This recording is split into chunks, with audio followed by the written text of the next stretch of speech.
Mobile নিয়ে পরীক্ষার হলে মাধ্যমিকে ৩৯ জনের পরীক্ষা বাতিল হয়ে গেল জানালেন মধ্যশিক্ষা পর্ষদের সভাপতি রামানুজ গঙ্গোপাধ্যায়। মাধ্যমিকের ষষ্ঠ দিনে বাঁকুড়া জেলার একাধিক কেন্দ্রে পরিদর্শনের রামানুজ গঙ্গোপাধ্যায়। মোবাইল নিয়ে পরীক্ষা কেন্দ্রে ঢোকা অনেকটাই আটকানো গিয়েছে, মোবাইল পাওয়া গেলে কিছু করার থাকে না, মন্তব্য পর্ষদ সভাপতির।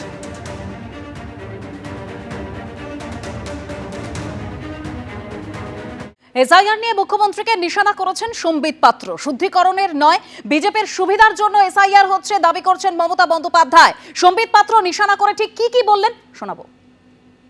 जिस प्रकार का माहौल पूरे भारतवर्ष में बनाने की कोशिश की थी कि ये जो एसआईआर है ये फर्जी है, ये जो स्पेशल इंटेंसिव रिवीजन है यह इलेक्टोरल रोल को उसके सुचिता के लिए नहीं है, ये भारतीय जनता पार्टी के लिए फायदे के लिए है, यह मसौदा गैर कानूनी है। इस प्रकार से पूरे देश में एक नैरेटिव बनाने की कोशिश ममता बनर्जी ने किया था। सुप्रीम कोर्ट ने जो अपना निर्णय दिया है वो कहीं न कहीं ममता बनर्जी और तृणमूल कांग्रेस की सरकार जो बंगाल में है उसको एक बहुत बड़ा झटका है। প্রাক্তন কংগ্রেস সাংসদ অধীর রঞ্জন চৌধুরী রয়েছেন টেলিফোন লাইনে। অধীর বাবু, অনাস্থা ইস্যুতে দেখা যাচ্ছে তৃণমূল কংগ্রেসের অবস্থান কিন্তু ইন্ডিয়ার জোটের শুধুমাত্র কংগ্রেস নয়, অন্যান্য শরিকদের থেকেও একেবারে আলাদা। আপত্তি অনাস্থা প্রস্তাবে সই করাতে কিছু নেই, অভিষেক বন্দ্যোপাধ্যায় বলছেন, কিন্তু নিজের ভুলটা শোধরানোর জন্যও তো কিছুটা সময় দেওয়া প্রয়োজন, এমনটাই তিনি বলছেন। বৃহস্পতিবার পর্যন্ত অপেক্ষা করা যেতে পারে। আমরা যোগাযোগ করার চেষ্টা করছি অধীর রঞ্জন চৌধুরীর সঙ্গে, আবারও কথা বলবো। লোকসভা স্পিকার ওম বিড়লা তার বিরুদ্ধে অনাস্থা প্রস্তাব এনেছেন বিরোধীরা। ইতিমধ্যেই ইন্ডিয়া জোটে কংগ্রেস সহ তৃণমূল কংগ্রেস বাদে আর অন্যান্য বিরোধী 114 জন সাংসদ তারা সই করেছেন।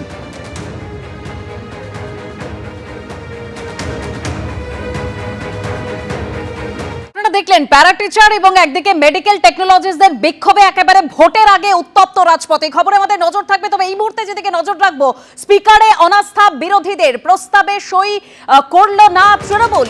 লোকসভা স্পিকারের বিরুদ্ধে অনাস্থা প্রস্তাব বিরোধীদের, ওম বিড়লার বিরুদ্ধে অনাস্থা প্রস্তাব আনলো বিরোধীরা, সই করল না তৃণমূল। অনাস্থা প্রস্তাবে সই কংগ্রেস সহ বিরোধী দলগুলির 114 জন সাংসদের।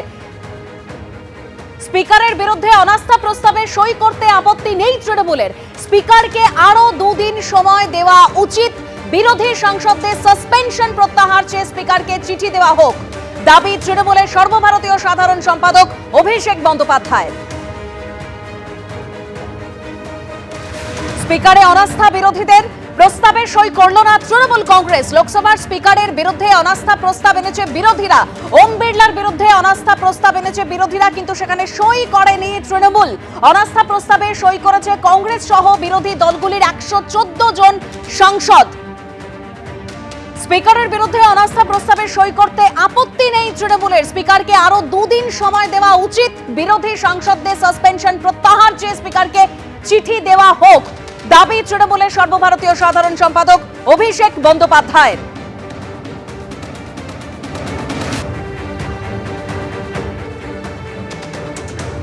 আর তথ্য আমরা জানবো, বিজেন্দ্র সিংহ রয়েছেন আমাদের সঙ্গে টেলিফোন লাইনে। বিজেন্দ্র, দেখো, অনাস্থা প্রস্তাব জমা করে দেওয়া হয়েছে বিরোধীদের তরফ থেকে, যার মধ্যে কংগ্রেসের সই রয়েছে। কংগ্রেসই এনেছিল এই প্রস্তাবটাকে প্রথমে মিটিং এ ইন্ডিয়া জোটের। ডিএমকে সই করেছে, সমাজবাদী পার্টির নেতারা সই করেছেন, এটাতে উদ্ধব ঠাকরের দল সাংসদরা সই করেছেন, এখানে আরজেডি থেকে সই করা হয়েছে এবং এনকে প্রেমাচন্দ্রের সিগনেচার আমি সেখানে দেখতে পাচ্ছি, এবং এই 114 জনের এমপির সই করা চিঠি সেক্রেটারি জেনারেলকে দিয়ে দেওয়া হয়েছে যে তারা স্পিকারের বিরুদ্ধে অনাস্থা প্রস্তাব আনতে চাইছেন। এটাতে তৃণমূল কংগ্রেস সই করেনি, যেহেতু টিএমসি গতকাল থেকে একটা অবস্থান নিয়েছিল কি এই মুহূর্তে স্পিকারের বিরুদ্ধে অনাস্থা প্রস্তাব আনার প্রয়োজন নেই, প্রথমেই সবাই মিলে একটা চিঠি লিখুক স্পিকারকে, সব দলই, এবং সেখানে যে দাবিগুলো রয়েছে সেটা তার কাছে রাখা হোক। সেই সিদ্ধান্ত উনি যখন নেবেন তারপরে এটা পরিকল্পনা করা করলে ভালো হতো, এটা মত ছিল টিএমসি। তাই টিএমসি তরফ থেকে আজকে এই চিঠিতে কেউ সই করেনি। টিএমসি ছাড়া বাকি বিরোধী দলের মধ্যে আমি প্রায় সবারই সই দেখতে পাচ্ছি, সব দলের সই এখানে রয়েছে যারা ইন্ডিয়া জোটে রয়েছেন, এবং এই প্রস্তাব জমা পড়ে গেছে স্পিকারের অফিসে সেক্রেটারি জেনারেলের কাছে, এবং এই চিঠি দেওয়ার পর এখন হাউস ঠিকঠাক স্মুথলি চলছে। লোকসভায় বাজেট ডিসকাশন স্টার্ট হয়েছে, এই মুহূর্তে শশী থারুর বক্তব্য রাখছেন কংগ্রেসের তরফ থেকে, এবং বাকি দলও বক্তব্যে অংশ নেবেন। অভিষেক ব্যানার্জিও এসেছিলেন এই বাজেট বক্তৃতাতে, বাজেট যে ডিসকাশন হয়েছে সেটার অংশ নেওয়ার জন্য, কিন্তু হাউস অ্যাডজার্ন হয়ে গিয়েছিল বারবার, তাই তিনি বলার সুযোগ পাচ্ছিলেন না। আজকে খুব সম্ভবত তিনি চতুর্থ বক্তা হিসাবে লোকসভায় বক্তব্য রাখবেন। ধন্যবাদ বিজেন্দ্র। লোকসভার স্পিকার ওম বিড়লার বিরুদ্ধে অনাস্থা প্রস্তাব আনলো কংগ্রেস এবং মূলত ইন্ডিয়া জোটের যে অন্য শরিকরা রয়েছে তৃণমূল কংগ্রেস ছাড়া, তার মধ্যে মোট 114 জন সাংসদ তারাই অনাস্থা প্রস্তাবে সই করেছেন। তৃণমূল কংগ্রেসের অনাস্থা প্রস্তাব আনতে কোনো আপত্তি নেই, যদিও যেই সমস্ত বিরোধী দলের সাংসদদের ইতিমধ্যেই সাসপেন্ড করা হয়েছে আগে তাদের সাসপেনশন প্রত্যাহার করুন ওম বিড়লা, এই প্রস্তাব দিয়েছেন অভিষেক বন্দ্যোপাধ্যায়। আপত্তি তৃণমূল কংগ্রেসের নেই, যদিও সই কিন্তু তারাই অনাস্থা প্রস্তাবে করেননি। অভিষেক বন্দ্যোপাধ্যায় কি বললেন দেখুন।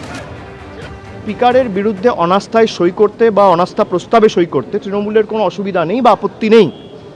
সেই অনাস্থা প্রস্তাবে তৃণমূলের প্রত্যেকটা এমপি, বিশেষ করে লোকসভার যে 28 জন এমপি আছে, সবাই সই করবে। কিন্তু আমাদের বক্তব্য যে আগে অনাস্থা প্রস্তাব আনার আগে একটা চিঠি যৌথভাবে প্রত্যেকটা রাজনৈতিক দল যারা ইন্ডিয়া অ্যালায়েন্সের শরিক তারা সবাই মিলে সই করে স্বাক্ষর করে একটা চিঠি লোকসভার স্পিকার বা অধ্যক্ষের কাছে জমা করুক। যে 4টে পয়েন্টের বেসিসে আর্গুমেন্ট করা হচ্ছে, ওই 4টে পয়েন্টের বেসিসে, যেমন কংগ্রেসের 8 জন এমপিকে সাসপেন্ড করা হয়েছে, তাদের সাসপেনশন রিকনসিডার করার জন্য বা তাদের সাসপেনশন রিভোক করার জন্য, রিকনসিডার করার জন্য একটা অ্যাপিল স্পিকারের কাছে করা যেতে পারে। স্পিকারকে 2 দিন 3 দিনের একটা সময় দেওয়া যেতে পারে। যদি কোনো ব্যবস্থা স্পিকার তার তরফ থেকে না নেয় বা আমরা যে দাবিগুলো তুলছি সেই 4টে দাবির মধ্যে যদি আমরা কোনো সদুত্তর না পাই, যদি বৃহস্পতিবারের মধ্যে কোনো সুরাহা না হয়, শুক্রবার নো কনফিডেন্স মুভ হবে, কোনো অসুবিধা নেই। 3 দিন সময় দিয়ে যদি কংগ্রেস অনাস্থা প্রস্তাব আনে, তৃণমূলের প্রত্যেকটা এমপি সই করবে। আর যদি 3 দিনের বদলে আজকে আনে, তাহলে আমাদের যে স্ট্যান্ড যে আমরা চিঠি দেবো, তারপর 3 দিনের মধ্যে যদি আপনি ধরুন এটা ভুল করেছেন, আপনাকে আমাকে একটা সুযোগ দিতে হবে। আপনি আমাকে বলুন, নরেন্দ্র মোদী আর আমাদের মধ্যে পার্থক্য কী? বিজেপি আর আমাদের মধ্যে পার্থক্য কী?